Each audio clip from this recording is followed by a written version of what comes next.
시니어가 중심이 되는 세상, 당신의 라이프를 밝혀드리겠습니다. 행복한 시니어를 위한 라이프 길잡이. 시니어 라이프 온. 안녕하세요, 박건입니다. 안녕하세요, 윤지우입니다. 네, 반갑습니다, 윤지우 씨. 반갑습니다. 네. 박건님, 오늘 뭐 좋은 일 생겼구나. 저요? 뭐 공짜로 생겼나요? 뭐 그런 거, 공짜로? 그 제 친구가 네. 제가 골프를 이제 시작한다 그러니까 골프 그 장갑하고 모자를 준다고 그래가지고 예, 너무 기분이 좋아요. 아니 역시 네. 박건 씨는 속이 빤히 들여다 보이는 사람. 아니 그런 것까지 보여요? 그게 장점이에요 또. 위험한 분인데 어떻게 알지 그거를? 예. 네. 어쨌든 말이죠. 이렇게 제 속을 좀 들키니까 네. 좀 뭔가 민망해지네요. 예. 다 어쨌든 보입니다. 이게 결국은 이제 네. 뭐 내가 이제 단순하다는 얘기잖아요. 어떻게 보면 좋은 그쵸?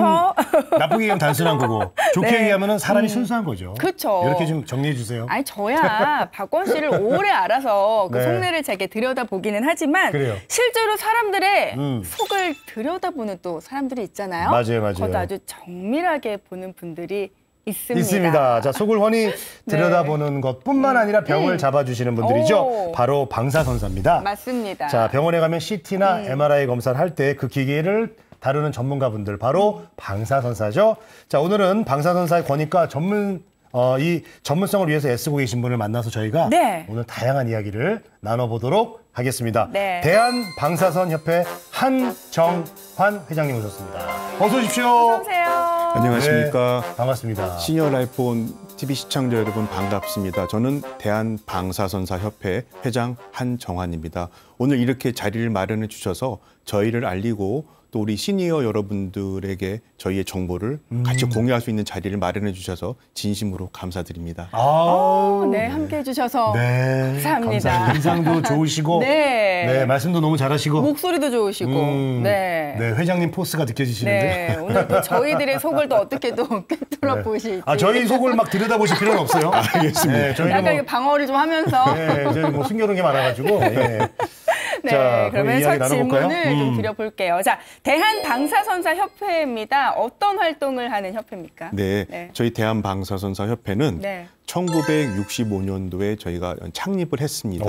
그래서 창립을 하면서 방사선사라고 하는 이제 직군이 국가 면허 시험을 통해서 이제 의료기관에서 네. 보통은 많은 의료기관에서 활동을 하고 그거의 연구소나 뭐 발전소나 그 외 장비 개발 업체 등에서 활약을 하고 있는데 네. 지금 현재까지 6만여 명의 방사선사 회원들이 활동을 하고 있습니다. 여러분들이 아까 뭐 이렇게 들여다본다고 얘기를 했는데 네. 병원에 가시게 되면 저희를 안 만나면 병원에 오신 게 아니거든요. 왜냐하면 기본적으로 가슴 엑스레이 검사를 하시고 또 건강검진 요즘 많이 하지 않습니까? 그렇죠. 건강에 대한 관심이 많아서 거기에서 뭐 CT 검사, 뭐 MRI 검사 또 가장 많이 하는 초음파 검사 네. 등 여러 가지 검사와 또 이제 치료에 대한 것도 있지 않습니까? 그래서 방사선 치료라고 하는 걸 통해서 암 치료도 하고 요즘은 뭐 중입자, 중성자, 뭐 양성자 치료 그런 것들이 있어서 종양에 대한 치료도 저희가 업무를 수행하고 있는 보건의료 직역입니다.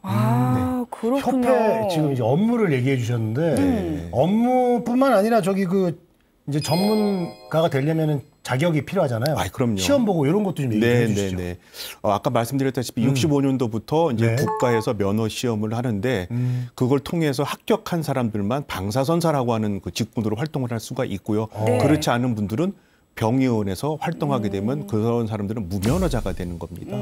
그래서 저희들이 전문가가 되고 있고 그러기 위해서는 지금 전국에 대학이 있습니다. 그리고 43개 대학이 있어서 거기에서 방사선학과에서 방사선학 관련한 전문적인 교육을 받아야 되고요. 특히 방사선이라고 그러면 여러분 어떻게 생각하세요? 일단은 뭐 후쿠시마 원전 그러면서 피폭 그런 거 많이 생각하지 않습니까? 이제 거기에 있어서는 고용량의 방사선을 이용해서 이렇게 발전도 하는 거지만 우리 인체를 이용하기 위해서는 저용량, 쉽게 말하면 이제 그거보다 많은 에너지가 적은 저에너지죠. 저에너지를 이용해서 안전한 방사선사를 이용해서 할 수 있게끔 하는 직군이고요. 그러기 위해서는 학교에서 배워서 면허를 따야 되지만 그 면허만 가지고 우리가 자동차도 면허만 가지고 운전 못하는 것 같이 또 주행도 하고 막 그런 연습을 해야 되잖아요. 그렇죠. 예, 이제 근데 저희들은 일단 임상 현장에서 주행하기 위한 걸 학교에서 교육을 다 받아서 진행을 하는데 실제 임상에서 계속적인 전문성 강화를 위해서도 저 협회 자체 내에서는 전문성 강화 교육과 또 이제 보수 교육에 대한 것도 저희가 충실하게 진행을 해줘야지만 그 자격 유지가 될 수 있기 때문에 면허 유지가 될 수 있기 때문에 그것도 네. 같이 진행해 나가면서 또 저희들의 회원들의 복지 권익을 위해서 대외적으로 정부와 뭐 국회나 그런 데하고도 같이 상의를 나가면서 국민을 위해서 보이지 않는 곳에서 열심히 노력하고 있는 직분입니다. 네. 네, 그렇군요. 그래요. 보통 협회들 보면 이제 기본적으로 하는 게 업무에 대한 교육도 하죠. 그렇죠. 뭐 자격증 관리도 하죠. 예. 그리고 이제 그 협회에 계신 분들의 어떤 권익 보호 이런 건 항상 이제 꼭 협회에서 하는 중요 업무 중에 이제 맞습니다. 하나더라고요. 네. 네. 그래서 너무 자세하게 지금 협회 네. 하는 일을 잘 설명을 해주셨고요. 예. 올해로 협회가 그러면 이제 역사가 60년 정도 된 야. 겁니까? 네, 올해가 이제 만 60주년이 됐고요. 아, 축하드립니다. 사실 네. 방사선사라고 하는 이제 고유 명사가 이제 이루어져서 아까 면허가 이루어져서 60주년이지만 예. 실질적으로 대한민국에 방사선 발생 장치가 들어온 거는 1911년입니다. 1911년이요? 예. 100년도 넘었네요. 아, 그럼요. 그러니까 1896년인가 이제 그 렌트겐이 엑스레이 발견한 이후에 네. 1911년에 대한민국에 이제 물론 그때는 이제 조선이라고 하는 그런 국가 명칭이 있었지만 그 당시에 네. 방사선 발생 장치가 엑스레이를 지금 우리 여러분들 아시는 그거가 들어와서 이용이 됐었고 그러면서 네.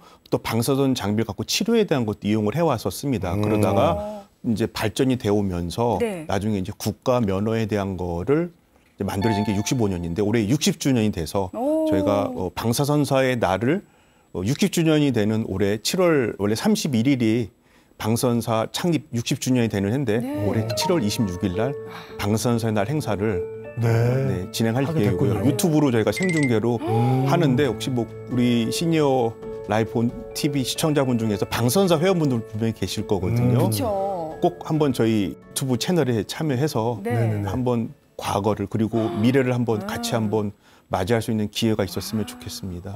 우리 네. 두 분도 같이 한번 제가 네, 초대하면은 네. 참석해 주시기 바랍니다. 저희 네. 청소년 진행을 감사합니다. 저희가 이제 명칭이 얼마나 많이 계속 바뀐 거예요? 뭐 네, 처음부터 네, 네. 방사선사는 아니고 아까 말씀드린 거 예. 1911년도에는 이제 방사선사라고 하는 명칭은 없었고요. 없었고. 뭐 이제 엑스선사, 뭐 엑스선 기사 이제 그런 명칭으로만 이용이 돼 왔었고 네. 1945년도 해방이 되면서 어. 그 당시에는 이제 방사선 의학회라고 그래서 지금 현재 영상의학과 의사분하고 우리 지금 현재 방사선사들하고 같이 방사선 의학회를 만들었습니다. 네. 그리고 네. 이제 같이 아까 말씀드린 교육과 이제 권익을 위한 활동을 하다가 1955년도가 돼서 저희가 이제 방사선 기술학회라고 해서 이제 방사선사들만 따로 분리되는 단체가 만들어져서 활동을 해왔고요. 그 당시 이제 엑스선사라고 하는 거로 우리가 명칭을 이용하다가 방사선사로는 1970년대가 되면서 고유 명칭이 바뀌어서 저희가 활용하게 됐습니다. 네. 네. 최초에는 협회 명칭이 조선 렌트겐 협회에서 맞습니다. 대한 방사선사 협회로 변화해 온 그 과정들을 쭉 보면은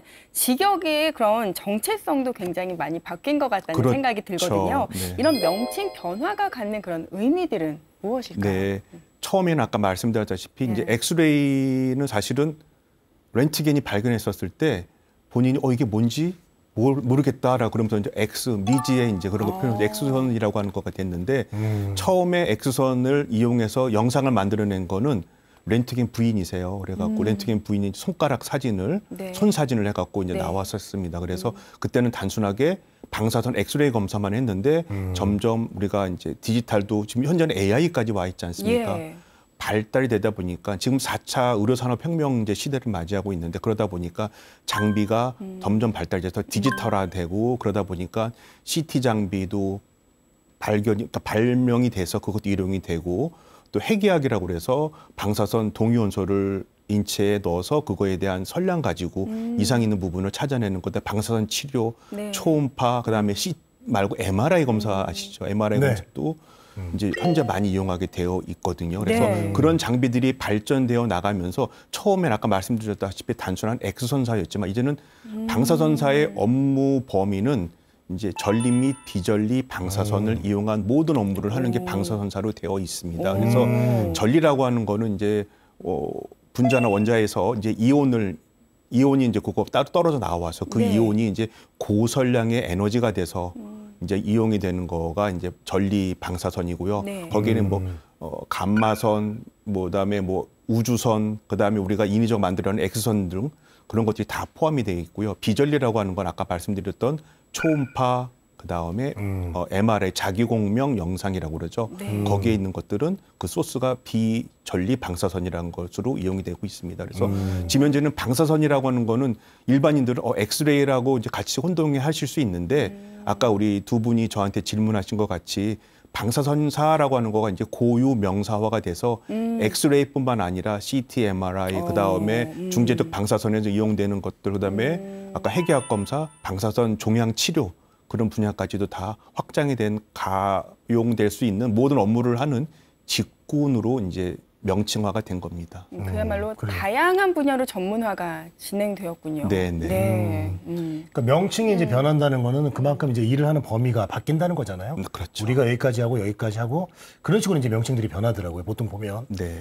그러면 지금 이제 방사선사 업무에 대해서 쭉 얘기해 주셨는데 그 추가로 좀 더 얘기해 주실 게 있을까요? 방사선사 업무. 네네. 네네. 아까 이제 말씀드렸다시피 방사선사가 단순하게 이제 검사를 위해서 이제 저희가 이제 그런 엑스레이 장비, CT 장비, MRI 장비만 다루는 것뿐만 아니라 치료를 위해서도 아까 방사선 발생 장치 중에서 종양을 치료하는 걸로 이용한다고 또 말씀드렸잖아요. 네. 그거 외에도 저희가 이제 안전한 방사선을 이용하기 위해서는 선량 관리라고 하는 게 또 필요해요. 네네. 저희가 지금 적용하고 있는 의료 현장에서 적용되는 방사선은 그래도 안전하게끔 적용되는 걸 갖고 있지만 그 선량이 잘 나갈 수 있는지 장비에 대한 관리도 해줘야 되는 선량이요? 거고요. 네, 방사선 양. 어. 예, 쉽게 말하면 우리가 뭐 또 예를 들면 누구는 이제 뭐 이렇게 좀 손을 이렇게 툭툭 친다고 그랬었을 때 이 강도를 얘기할 수 있겠죠. 방사선 선량이라고 네. 하는 건 그렇죠. 방사선의 강도입니다. 그래서 어. 강도가 조금 센 거면은 방사선을 이용해서 암을 치료할 수 있는 거고요. 치료한다는 결국은 세포가 죽는 거거든요. 네. 그래서 이제 그렇지 않고 주위에 있는 세포들이나 그런 것들이 피해 안 받게 이용될 수 있는 거는 진단용 방사선으로 이용해 나가는 거. 그래서 그 선량에 대한 것도 저희가 관리해 나가고 그거를 통해서 방사선 피폭이라고 하는 거가 연관이 되기 때문에 그거는 저희 방사선을 저희가 쓰는 저희 종사자들뿐만 아니라 일반 국민들도 몸이 아프시면 방사선을 촬영할 수밖에 없지 않습니까? 그래서 그런 것들을 관리해 나가는 그런 업무까지도 해나가고 있고요. 그것뿐만 아니라 이제 그런 장비들을 요즘은 개발해 나가는 지금 요즘은 또 컴팩터화되고 네. 또 슬림화되는 것들도 많이 이루어지고 있어요. 거기서 역량을 많이 발휘하고 있고 또 요즘 뭐 챗GPT니 뭐 AI 그런 것들도 많이 나오고 있는데 적은 선량을 이용해서 높은 결과를 만들어내는 그런 영상을 만들어내는 이미지 프로세싱도 방사선사가 역할을 하고 있습니다. 네, 설명을 들으니까 확실하게 이해가 좀 가고요. 또 여태까지 이런 몰랐던 분들은 방사선사 이러면 단순히 엑스레이를 엑스레이, 네. 촬영하는 사람, 기계를 조작하는 분야 네. 이렇게 생각하는 분들이 많으셨는데 그래요. 일반인들이 오해하고 있는 편견에 대해서도 이렇게 좀 풀어주시니까 되게 좀 많은 분들이 보시고 이렇구나 하고 좀 이해를 하실 수 있을 것 같고요. 또 진단 보조뿐 아니라 치료 계획 수립에도 맞습니다. 영향을 준다고 하셨는데 실제 현장에서 방사선사가 의료진과 협업하는 사례 네, 좀 네. 자세하게 소개해 주실 수 있을까요? 그럼요. 저기 방사선 검사도 사실은 이제 협업이거든요. 왜냐면은 이제 뭐 정형외과 의사나 어디 이제 진료과 의사들이 이분은 엑스레이 검사 어디를 해야 됩니다라고 나오면 그거에 대해서 저희들이 이제 어떤 검사가 좋은 건지에 대한 처방은 나오지만 검사를 하면서 필요하면은 그 의료진과 상의해서 더 추가적인 검사도 진행해 나갈 수도 있고 네. CT 검사나 MRI 검사는 이제 뭐 프로토콜이라고 그래서 저희가 어느 정도 하는 질환에 따라서 어떤 처방이 나오는가 따라서 의사들과 미리 약속해 놓은 그런 검사 기법이라고 그럴까요? 그런 걸 이용해서 나가는 것도 있습니다. 근데 네. 검사하다 보면은 이거는 진짜 응급 상황. 하다 보면 나는 검진해서 왔는데 갑자기 보니까 이분은 긴급 상황이 생길 수 있는 분들이 있어요. 빨리 응급 처치를 해야 될 그런 상황이 있으면 바로 의료진과 상의를 해서 그 다음에 이제 응급 처치를 해나갈 수 있게끔 해나갈 수 있는 것도 있고요. 초음파 검사 같은 경우도 네. 이 실시간으로 검사해 나가면서 이상이 있는 거에 대한 것들을 확인해 나가면서 갈 수 있는 거가 있고 핵의학 검사라고 하는 것도 있지만은 네. 그 검사에 있어서도 필요하면은 우리가 요건에 있어서는 검사하는데 어떤 뭐 환자 인포메이션을 제공해 줄 수 있고요. 네. 인터벤션 중재라고 혹시 아시나요? 모르시는 뭔가 것 같은데. 중재하는 건데. 네, 중재. 인터벤션이라는 게 뭐냐면 이제 그 중재적인 검사 방법인데요.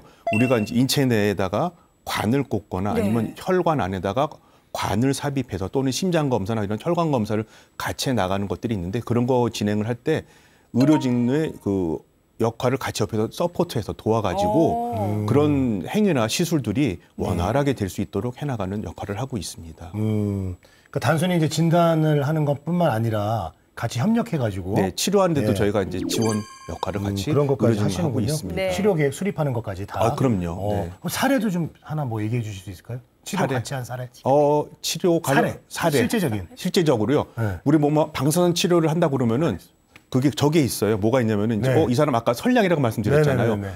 강도가 100이라는 거를 쏴야 되는데 예. 그런 걸 하기 위해서는 그거를 미리 이제 플랜을 잡습니다. 플랜 잡을 때 그거를 전문적으로 하는 이제 방사선사 직군이 있어요. 그래서 의학물리를 하는 방사선사들이 있는데 그걸 해갖고 의료진들한테 이렇게 여기 이분은 방사선을 쬐는데 한 방향으로 가는 게 아니라 360도 돌아가면서도 이제 치료를 해 나갈 수가 있거든요. 100이라는 양을 그러면은 이 양을 갔을 때 다른 정상적인 인체에 해가 안 되고 비정상적인 종양이 있는 부분에만 갈 수 있게끔 하는 거를 계획을 수립을 해서 종양학과 의사들과 상의를 해서 요걸 하면 되겠습니까라고 이제 최종적으로 상의를 해서 오케이 하면 그거에 따라서 할 수 있게끔 계획을 잡고 그 계획을 따라서 방선사가 치료해 나갈 수 있게끔 행위를 바로 수행하게 됩니다. 네, 현장에서 보는 것 같이 이렇게 아주 생동감 넘치게 네. 설명해 주셨는데요. 자, 이렇게 방사선사가 되기 위해서는 또 어떤 과정을 거쳐야 될까요? 네, 아까 말씀드렸다시피 지금 방사선학과가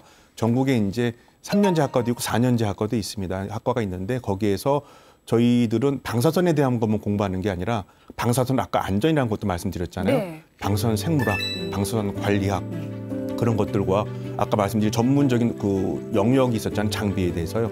핵의학, 초음파, 뭐 CT, MRI 그런 모든 것들에 대한 것을 학교에서 이론 공부를 하고 네. 이론만 하는 게 아니라 또 이제 임상으로 나가기 이전에는 학교에서 그 관련된 것들에 대해서 실습도 해야 돼요. 그래서 사람한테는 학생들이 할 수가 없으니까 이제 팬텀이라고 하는 이제 모형에 갖다 놓고 그런 것들을 검사하는 행위, 뭐 포지션을 어떻게 잡아놓고 그다음에 네. 검사 조건을 어떻게 나가면 이 검사가 나오는구나. 또 초음파 같은 경우도 그거는 인체 해가 없다 보니까 이제 본인들이 이제 학생들은 이제 돌아가면서 검사하는 거에 대해서 알아서 나가거든요. 이렇게 딱 보시면은 모르지만 인체에 보면 저기 안에 간이 보이고 뭐가 보이고 하는 것들에 대한 거가 이제 딱 눈을 뜨면 알아갈 수 있게끔 하기 위해서 이론적인 것들 공부도 많이 나가지만 학교에서 실습도 많이 하고 또 최종적으로는 네. 저희 방선사들은 졸업해서 면허를 따려고 그러면 네. 면허 시험 보려고 그러면 8주 동안에 의료 현장에서 실습을 해야 돼요. 그거를 안 하면 면허 시험 자체를 아예 볼 수가 없습니다. 이거는 네, 뭐 간호사들도 마찬가지로 의료 현장에서 실습을 해야 되는 것도 있지만 저희 방사선사 포함한 이제 의료 보건 직군들은 그거를 꼭 거쳐야지만 시험을 볼 수가 있습니다. 그렇군요. 그래요. 네. 또 되기 위한 어떤 과정들도 설명을 좀 해주셨고요. 네. 예. 그리고 협회에서 이제 그 교육기관하고 대학하고 연계도 이제 하고 있는지 궁금하고, 맞습니다. 후학들을 위해서 어떤 프로그램이나 어떤 장학제도도 있는지 궁금합니다. 네. 지금 아까 각 대학들에 있어서는 저희가 네. 교육의 질 관리를 위해서 이제 그 교수협의회가 있습니다. 그래서 교수협의회하고 주기적으로 교육의 질을 높여나가는 과정을 하고 있고요. 또 국가 면허 시험을 보기 위해서는 이제 이론만 보는 게 아니라 실습 관련된 그런 영상에 대한 것들도 같이 봐야 되다 보니까 그런 것들에 있어서도 저희가 같이 협업해 나가는 거가 있고 또 졸업한 이후에는 아까 이제 보수 교육이나 저희 전문성 강화를 위한 교육 프로그램을 운영한다고 했는데요. 네. 전국에 있는 대학들 중에서 이제 일부 대학들을 뭐 지원도 받지만 거기 저희가 검증을 통해서 전문화 교육을 또 대학 교육 안에서 진행을 하고 있습니다. 그래서 대학원 교육 안에서도 그 전문화 교육이 이루어질 수 있게끔 해서 거기 지방연수원 같은 프로그램도 운영해 나가고 있습니다. 그러면서 학생들을 위한 장학은 저희가 그런 시스템을 운영하는 대학들에다가 장학금 지원을 해주고 있습니다. 모든 대학이 해주면 좋겠지만은 그래서 조금은 더 우리 전문성을 강화를 위해서 학생뿐만 아니라 임상에 있는 분들이 그 아까 말씀드린 대학원 프로그램이나 그런 데 가서 네. 전문화 교육을 받을 수 있으니까 그런 분들을 하는 대학에다가는 저희가 뭔가 좀 어드밴티지를 드리기 위해서 우선적으로 거기에다가만 장학금을 주고 있습니다. 베니핏을 주는군요. 그렇군요. 네, 그리고 굉장히 자격 관리를 꼼꼼하게 하고 계신데 무면허자의 방사선사가 좀 있다는 그런 네. 얘기를 들었는데 업무 진행에 굉장한 문제를 야기할 것 같습니다. 이 맞습니다. 부분에 대해서도 좀 말씀 부탁드릴게요. 제가 아까 우리 방사선 교육에 대해서 말씀드렸는데 네. 안전관리에 대한 방사선 안전관리라고 그러면서 이제 방사선 관리학을 배운다, 생물학을 배운다 이렇게 말씀드렸는데 네.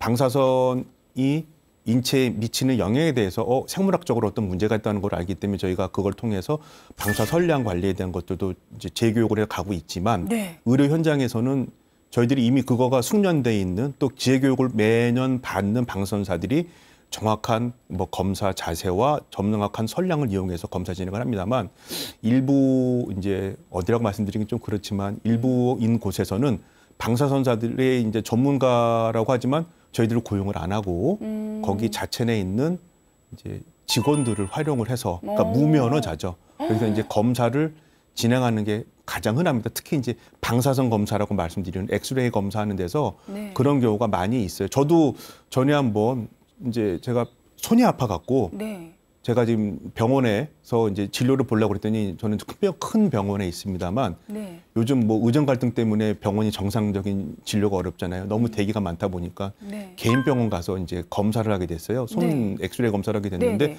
딱 손 엑스레이 검사하다 보니까 이거 검사하기 위한 기본 자세 이렇게 잡아주는 것도 안 맞고 또 장비를 이용해서 그걸 하는 것도 전혀 안 맞는 거예요. 그래서 제가 가만히 보고 있다가 이거 자세가 이거 아니고 이거에서 방사선에서 피폭 관리를 하려고 그러면은 우리가 콜리메이션이라고 이제 조리개라고 하는 거를 조절해 줘야 되는데 네. 방사선 나가는 범위를요. 네. 그런 것들에 대한 거가 전혀 안 되고 있는데 이거 어떻게 되는 겁니까? 라고 그러니까 이분이 순간 당황을 하시더라고요. 그래서 그럴 수밖에 없죠. 예, 그래서 아마 이분도 비전문가구나. 근데 뭐 보면은 모르거든요. 그렇죠. 근데 실질적으로 이제 경험해 보는 사람들은 알다 보니까 그래서 그런 무면허자들이 비일비재하게 있습니다. 그러다 보니까 저희들은 그 무면허자 퇴치를 위해서 협회 차원에서도 이제 공익신고제도 이용하고 있지만 네. 또 회원들의 신고를 받거나 이렇게 일반 국민들이 만약에 보고서 아 저거는 무면허자 같아 그러면 저희 협회에다 신고를 해주시면 저희가 그거를 적극적으로 개선해서 또 그분들이 검사함으로써 생기는 게 뭐냐면 피폭전량 관리가 안 되는 겁니다. 그래서 네. 그거를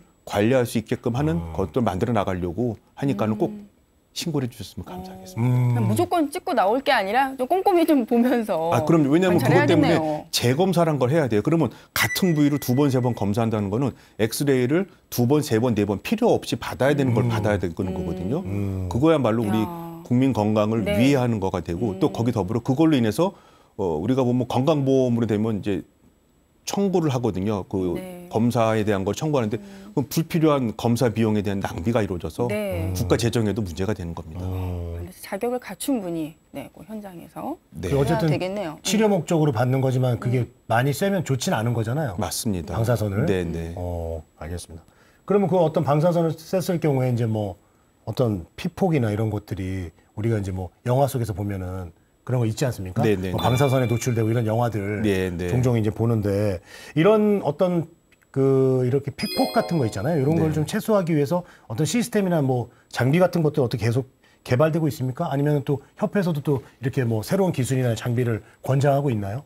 네, 그 국가뿐만 아니라 이제 국제적으로도 이제 ICRP라고 그래서 이제 방사선에 관련된 방어에 대한 거에 대한 그런 규제가 있습니다. 그러다 보니까 장비에서도 그런 것들이 이제 적용이 될 수 있게끔 관리가 되고 있습니다만 장비라고 하는 거는 이용하다 보면은 변화가 생기고 또 우리가 이게 잘 관리가 되고 있는지에 대한 거는 검증해 볼 필요가 있기 때문에 저희 방사선사 협회에서도 지금은 무료로 일단 원하는 이제 조그만 중소병원 같은 데서 그런 관리하는 거가 좀 쉽지는 않거든요. 그러다 보니까 네네네. 그런 관리하는 장비를 갖고 가서 제대로 선량에 나오고 아까 말씀드린 이제 콜리메이터 조리개라고 하는 것도 잘 될 수 있는지도 확인해 나가는 것도 있지만 이제 특수의료 장비라는 게 또 있습니다. 특수의료 장비는 CT 장비, 그다음에 MRI 장비, 그다음에 이제 유방 엑스레이 장비라고 하는 그런 장비들이 있는데 그런 것들은 또 이제 관리가 돼서 선량 이상으로 나가게 되면은 그거를 재정비하지 않으면 아예 장비 이용을 못하게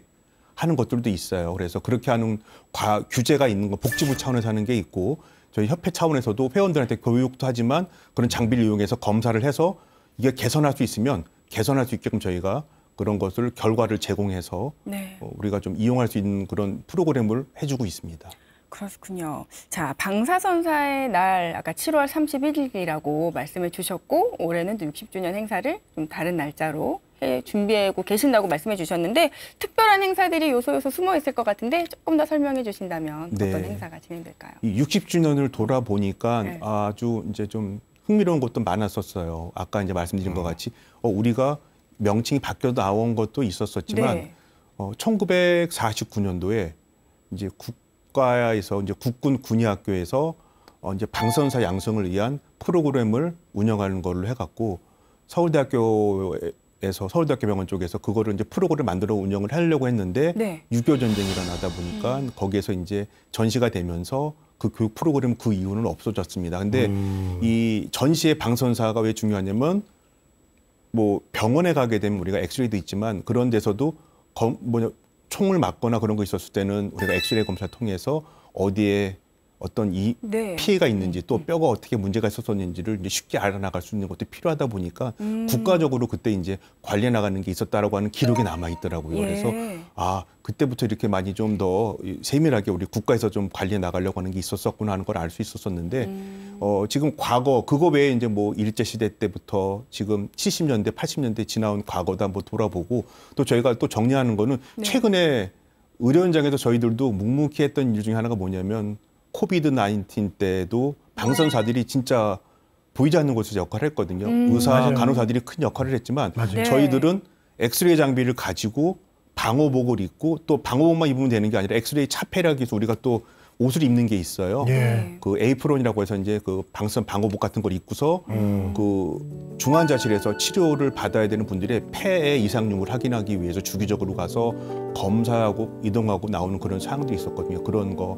그 이후에 뭐 메르스라든가 여러 가지 그런 어려운 현장에서 방사선사들이 역할을 해왔던 것들을 다시 한번 재조명해 볼 수 있는 시간을 가질 수 있었습니다. 더불어 앞으로 이제 AI 시대가 되면서 방사선사의 역할은 조금 더 이제 고도화되고 또 전문화가 될 수 있는 것들을 확인해 나갈 수 있는 그런 자리가 돼서 그런 것들을 좀 우리 대외적으로 널리 알리는 그런 프로그램으로 네. 운영해 나가려고 합니다. 네. 그렇군요.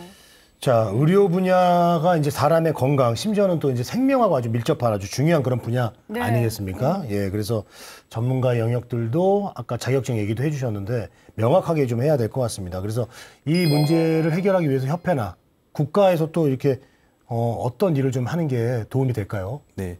자격증이 아니라 면허증입니다. 면허증입니다. 그렇죠? 자격증은 다른 거죠? 자격증하고는 많이 다르고요. 네네네. 이 국가에서 지금 이제 3년마다 면허 신고를 하게 되어 있습니다. 그래서 면허 신고를 하게 되어 있지만 그 면허 신고돼서 면허를 갖고 있는 분들이 임상 현장에서 정확하게 일할 수 있게끔 되는 것도 관리가 돼야 되거든요. 그러기 네. 위해서는 이제 관련 그런 뭐 의사협회라든가 뭐 치과협회라든가 관련 단체에서도 조금은 더 국민 건강을 위해서 많이 노력을 하시지만 그런 전문가에서 서비스 받을 수 있게끔 하는 것들도 좀 관심을 많이 가져주시면 좋을 것 같고요. 제일 좋은 건 그거죠. 모든 직역들 간에 이제 어떤 자기 업무 영역에 대한 전문성이 있기 때문에 직역을 만든 거거든요. 근데 그런 것들이 인정되어 나가고 또 그런 것들이 관리되어 나갈 필요성이 있다고 생각이 듭니다. 근데 뭐 작년에 간호법이라고 하는 것들이 이제 만들어졌지 않습니까? 그래서 간호사들이 간호 영역을 해나가는 거가 있는데 그렇듯이 방사선사도 방사선사의 고유 영역이라고 하는 거는 의료기사 등에 관한 법률 안에 명시가 되어 있습니다. 그래서 그 업무가 정확히 지켜질 수 있게끔 해주는 것들이 뭐 그런 관련 단체들도 지켜져 나가야 되겠죠. 국가에서는 그런 무면 행위가 있으면 이제 처벌에 대한 것들이 진행이 됩니다. 근데 처벌만이 능사가 아니라 네. 그런 관련된 우리가 보건 의료인이라고 하는 그런 같은 현장에 있는 사람들은 같이 서로가 존중해 나가는 게 더 필요하지 않을까 생각이 듭니다. 네. 전 또 말씀 듣다 보니까 이런 궁금증이 또 생겨요. 요즘 모든 분야에서 아까 말씀하셨듯이 AI가 굉장히 또 네. 이슈잖아요. 네. 말씀도 해주셨는데 영상 진단 분야에도 AI 기술이 적용된다는 말씀도 해주셨는데 그렇다면 이런 영상 진단 기술 발전이 방사선사의 역할에 미치는 영향 위기일까요? 기회일까요? 저는 기회라고 생각을 기회죠. 하는데요. 그러니까 이게 AI가 됨으로써 이제 아까 선량이라고 말씀드렸는데 네. 지금도 보면은 아날로그에서 이제 필름이라고 하는 거가 요즘은 우리가 뭐 필름이라는 게 없어서 사진 이용을 안 하고 디지털로 가잖아요. 엑스레이도 이제 필름이라고 하는 아날로그 시대에서 디지털 시대로 완전히 바뀌어져 있습니다. 그러다 보니까 선량이라는 게 조금은 준다고 했지만 그래도 크게 많이 줄지는 않았는데 AI가 되면서 하나의 검사를 통해서 많은 진단들에 대한 것들이 확인해 나갈 수 있는 그런 제공이 되는 기회가 되었어요. 그래서 그런 것들에 대한 거를 개발해 나가는 프로그램들이 많이 나오고 있는데 그 개발하는데 저희 임상에 있는 저희 방사선사들이 많은 조언을 드리고 있어요. 그래서 일반 방사선 검사뿐만 아니라 CT, MRI 같은 데에서도 검사 하나를 통해서 예를 들면 이제 뭐 흉부 엑스레이가 있는데 네. 흉부 엑스레이 하나 가지고 폐에 대한 영상뿐만 아니라 심장, 그다음에 대동맥 그런 것들에 대해서 연관적으로 어떤 영상적인 변화가 있는 것들에 대한 것들도 만들어 나갈 수 있는데 저희들이 조언과 참여를 해나가고 있다 보니까 네. 저희들의 업무 역량도 조금은 더 변화가 있을 거라고 생각이 네. 들고요. 그런 것들을 영상을 관리해 나가고 좀 더 이제 그 이미지 프로세싱이라고 하는 거에서 이제 후처리하는 그런 것들에 대한 것들도 참여할 수 있는 것을 통해서 이제 의사들이 진단과 치료하는데 도움을 줄 수 있는 역할이 되리라고 생각을 합니다. 네. 그리고 최근 협회에서 이 돌봄법, 요즘 뭐 돌봄이 가장 화두인데 네. 이거 관련해서 중점적으로 이제 진행하는 것이 있다고 또 얘기를 들었어요. 이건 네. 어떤 거예요? 네. 2024년도 3월에 돌봄법이라고 하는 거가 이제 제정이 되면서 2026년도 3월부터는 정식 사업으로 실행을 하게 되어 있습니다. 네. 근데 돌봄이라는 게 사실은 중요한 게 이제 집에서 자가 재활 또 요양을 할 수 있는 그런 시스템 안에서 운영해 주는 거거든요. 그래서 노인 돌봄도 있지만 또 장애인 돌봄도 같이 있습니다. 그래서 일차적으로 병원에서 뭐 진료를 받고 치료를 받고 나서 집에서 이제 요양을 하면서 이제 회복해 나가는 데서도 적용이 될 수 있겠죠. 근데 그 돌봄 안에 보면은 의사와 간호사와 사회복지사들이 이제 일차적으로 참여해 나가고 치과에서도 같이 포함해서 네. 참여를 합니다. 그 얘기는 뭐냐면 가서 이 사람에 대해서 변화가 어떻게 있고 지금 잘 회복이 되고 있는지를 확인해 나가는 건데 그걸 확인하기 위해서는 또 부가적으로 필요한 게 저희들의 업무가 있습니다. 아까 말씀드렸다시피 엑스레이 검사, 네. 그다음에 초음파 검사, 초음파 검사. 그다음에 골 밀도 검사, 그다음에 이제 치과 방사선이라고 해서 여러분들 치과 가시게 되면 제일 먼저 하는 게 뭐냐면 뭐 입안에다가 뭘 넣고서 네. 뭐 검사한다고 하고 뭐 이렇게 뭐가 빙 돌면서 하는 그 CT 검사 같은 네, 것도 네. 하고 그래요.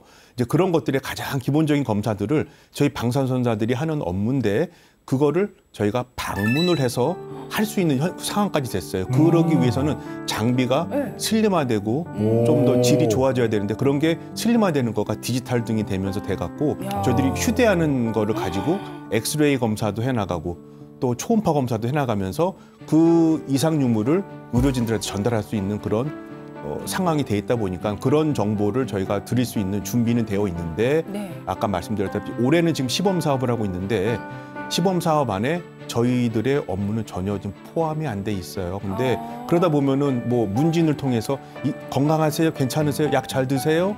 아파요? 그런 거밖에 없단 말입니다. 네. 근데 돌봄법이라고 하는 거는 병원에서의 일단 그런 치료적인 거가 제한적으로 갈 수밖에 없다 보니까 네. 거기에서 집에서 제가 요양하는 분들이 거기에서 이상이 있는 분들만 따로 추려서 병원으로 이제 가서 치료받을 수 있게끔 하는 프로그램도 같이 가는 건데 그러기 위해서는 그 1차 진료 서비스를 하는 거 안에 저희들의 역할도 반드시 포함이 되어야 된다는 겁니다. 그래서 그거를 하기 위한 거는 저희는 다 준비가 되어 있으니까 내년에 시범 사업 할 때는 그것도 좀 검토가 돼서 가야 되지 않나. 그래야지만 우리 여기 시청하고 계신 모든 분들도 올바른 의료 서비스를 받을 수 있을 거라고 생각이 듭니다. 그렇군요. 지금 뭐 돌봄법에 관해서 저희 시니어 라이프온에서 여러 번 다루기도 했지만 약간은 뭐 설명 한번 해주셨고 그리고 돌봄법에 관련해서 강력하게 또 하시고 싶은 말씀도 전달해 주셨는데 자 이렇게 통합 돌봄 지원법 시범 사업에서 방사선사의 업무가 배제된 이유가 좀 뭐라고 생각하세요? 아마 처음에 시작했었을 때는 이제 1차적으로 이제 의료 시스템에 대한 것들이 검토됐던 것 같아요. 네. 그래서 이제 그 시스템만 하다 보니까 큰 틀에서만 적용이 됐던 거고요. 근데 이제 구체적인 업무에 대한 것들은 아직은 좀 미완이라고 하더라고요. 제가 그거는 뭐 저 혼자만의 생각이 아니라 관련 뭐 의사협회나 뭐 치과의사협회나 뭐 한의협회나 그런 쪽에 있는 분들 관계자분들하고 소통하면서 물어보면은 네. 그런 거에 있어서는 아마 아직까지 생각을 못한 것 같다. 그러니까 그걸 하기 위해서는 조금은 더 고민을 많이 하고 이 방사선뿐만 아니라 다른 이제 연관된 것들도 있긴 하거든요. 예. 그래서 그런 서비스도 같이 좀 더 생각이 들어가면서 가야 되지 않을까 하는 거는 꼭 필요한 거라고 생각이 듭니다. 그래서 내년에 3월부터 시작인데 네. 지금 시기가 얼마 안 남았는데 네. 지금이라도 그런 것들에 대한 거는 뭐 정부나 이거를 준비하는 모든 부서에서는 좀 준비해야 되지 않을까 생각이 들고요. 네. 이 돌봄법에 대해서 이거 적용 대상자를 선정하는 게 네. 구청이나 시청이나 그런 시군구밖에 없거든요. 근데 그런 데서는 사실은 현장을 모르니까 또 배제될 수도 있을 거거든요. 그래서 이거가 이제 국가적으로 복지부나 네. 관련 기관에서 좀 신경을 써주셔야 되는 게 필요합니다. 네. 네. 자, 그리고 이 이동형 방사선 장비 있잖아요. 네. 이게 이제 활성화되기 위해서는 법적으로 어떤 게 좀 제도적으로 필요한가요? 네네.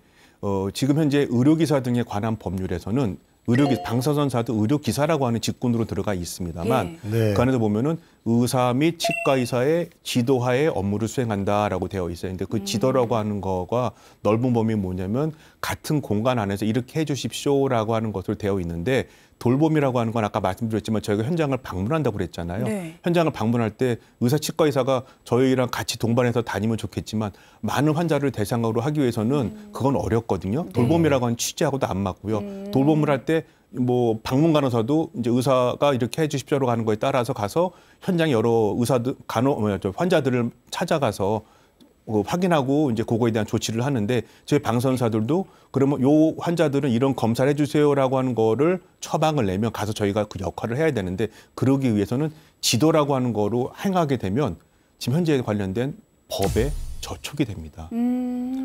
그래서 그거를 아까 반드시 해야 되는 그런 사업이라고 하고 그 역할이라고 말씀을 드렸는데 그러기 위해서는 지도 및 처방이라든가 지도 또는 처방 뭐 그런 것들이 법안 안에 들어가 있어야 돼요. 근데 그거는 지금 국회에 계신 우리 국회의원 여러분들이 좀 관심 가지고 해주셔야지만 돌봄법이 더 완성이 돼서 국민들이 더 행복한 보건 의료 서비스를 받을 수 있을 거라고 생각이 듭니다. 네. 자, 우리 회장님께서 방사선사로 현재까지 오시면서 굉장히 뭐 많은 일들이 있으셨을 텐데 가장 좀 기억에 남는 게 있다면 어떤 일이 있을까요? 갑자기 말씀하시니까 좀 그런데 두 가지 생각이 나네요. 그러니까는 제가 벌써 한 30년 넘은 그렇죠. 20여 년 전입니다. 20여 년 전에 네. 지금은 많이 안 하지만 그때 이제 그 대장 투시 검사를 요즘은 대장 내시경으로 많이 하는데 대장 투시 검사라고 해서 대장 검사라는 게 있었어요. 네네. 근데 대장 검사 이렇게 쭉 하면서 보다 보니까는 뭐 이상 있는 부분이 있으면 저희가 이제 그거를 명확하게 검사 결과 나갈 수 있는 진단할 수 있게끔 하는 거를 영상 제공을 했는데 예. 어떤 한 분이 나중에 오더니 저한테 와서 인사한다고 오시는 거예요.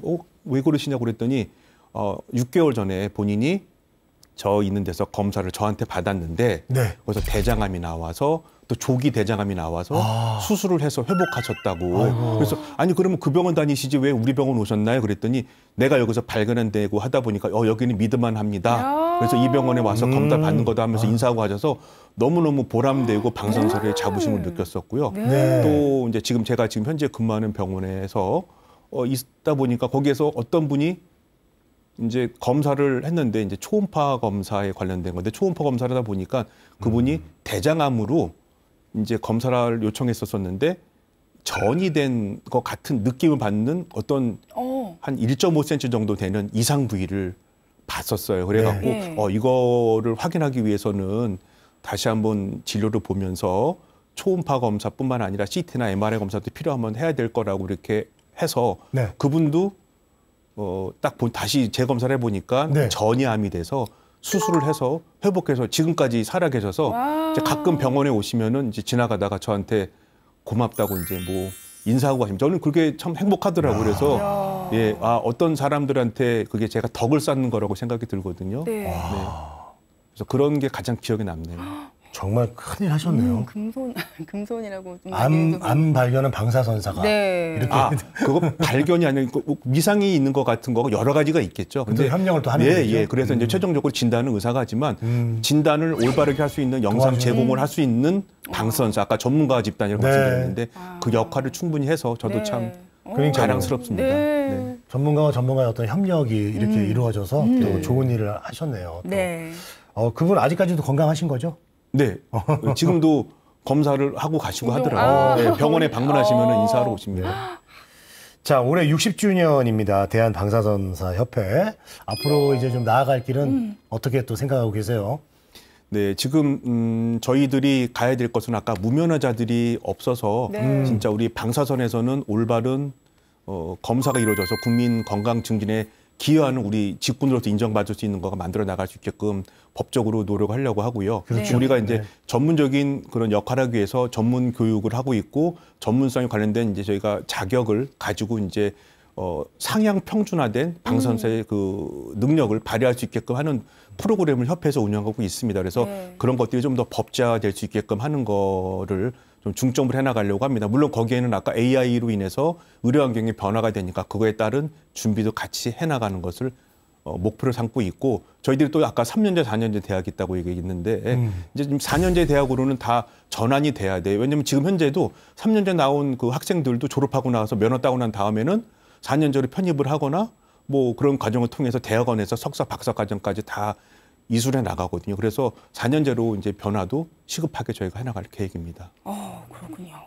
자, 이제 뭐 시간이 거의 다 흘러왔는데 방사선사로 그리고 협회장으로서 앞으로의 계획도 좀 궁금합니다. 네. 네. 저도 이제 올해가 지나면 저도 이제 은퇴합니다. 은퇴하게 되니까 저도 그러고 나면 예. 조금은 더 이제는 보람되게 이제 봉사활동으로 이제 방선사의 역할을 하고 싶어요. 국내에서도 봉사활동도 많이 다니긴 했었었고요. 병원이나 예. 저희 단체에서도 매년 봉사활동을 합니다. 네. 방선협회에서도 봉사활동하지만 그런 걸 통해서도 하고 또 해외에서도 우리가 방선사들의 역할을 발휘할 일이 많거든요. 그 방선사가 대한민국의 방사선사는 네. 전 세계적으로 탑 클래스의 능력을 갖고 있는 오. 직군입니다. 물론 우리 의료 현장이 K 의료가 아주 네. 대단한데요. 우리 모든 병원에서 쓰는 장비들이 세계적으로도 아주 넘버원이거든요. 그러다 보니까 그 역할을 전 세계적으로 나가서 수행해 나가는 것도 하려고 하고 네. 또 협회도 지금도 전 세계적으로도 이렇게 인정받는 협회지만 더욱더 세계 리더가 돼서 우리 네. 방선사의 미래를 같이 만들어 나가는데 일조해 나갈 수 있도록 네. 같이 우리 회원들과 힘을 쓰려고 합니다. 네. 네.